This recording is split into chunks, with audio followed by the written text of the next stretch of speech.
Welcome, friends. I'm Chimmy, the Inquirer of Plots, the Spectre, sequels, and more importantly, your host this evening. Tonight's motion picture is The Picture of Dorian Grey, starring Herb Hatfield. This movie came out in 1945, based on the novel by Oscar Wilde in 1890.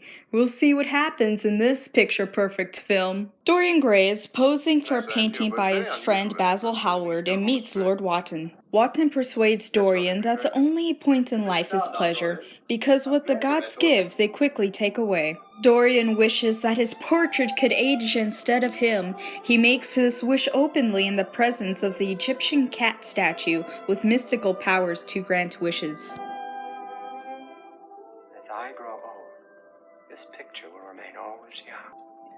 If it were only the other way, if it were I who was always to be young, and the picture that was to grow old. You oughtn't to express such a wish in the presence of that cat, Dorian. It's one of the 73 great gods of Egypt and is quite capable of granting your wish.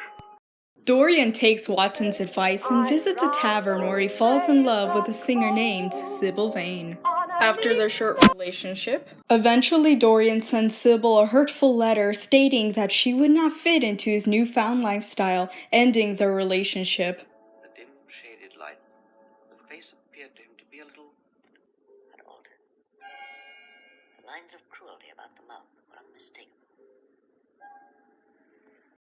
Henry arrives with news that a heartbroken Sybil Vane killed herself the night before, but Dorian eventually just brushes it off. Gray eventually locks the portrait in his old schoolroom. He becomes even more dedicated to his mischievous and heartless lifestyle. It has been over 18 years. Dorian Gray is 40 but looks 22, unchanged from when Hallward painted the portrait.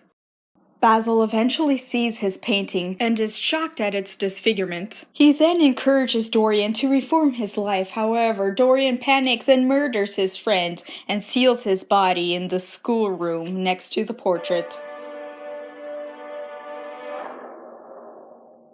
Dorian blackmails an old friend, Alan Campbell, who disposes the body of Hallward. After getting rid of the evidence, Alan cannot live with himself and commits suicide. Dorian then starts a romance with Hallward's niece, Gladys, who was only a child when the portrait was painted. Gladys has always loved Dorian and is overjoyed when he proposes. After a few more deaths, Gray thinks about how he impacts others, knowing his role in yet another death. He realizes that he could spare Gladys from this misfortune by leaving her. After sending Gladys a letter breaking their engagement, Gray confronts his portrait and sees a subtle improvement.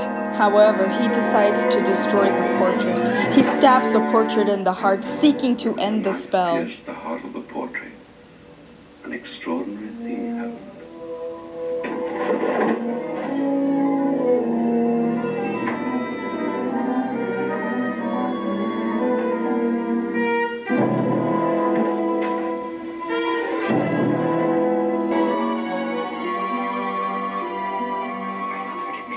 Forgive me for I have sinned.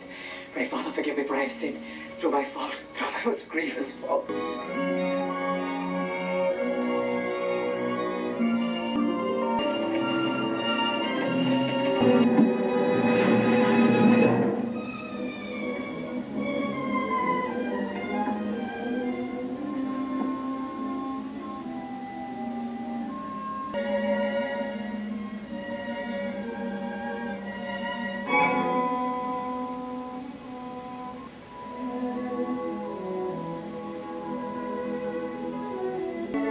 Take Gladys home, Dave.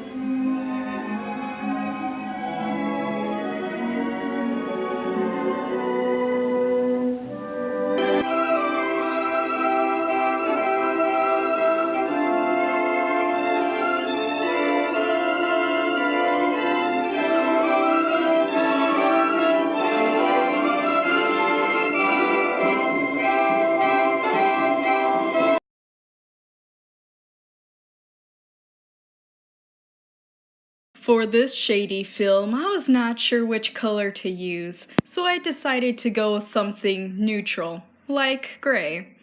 But for our friend Dorian, he's simply a horse of a different color.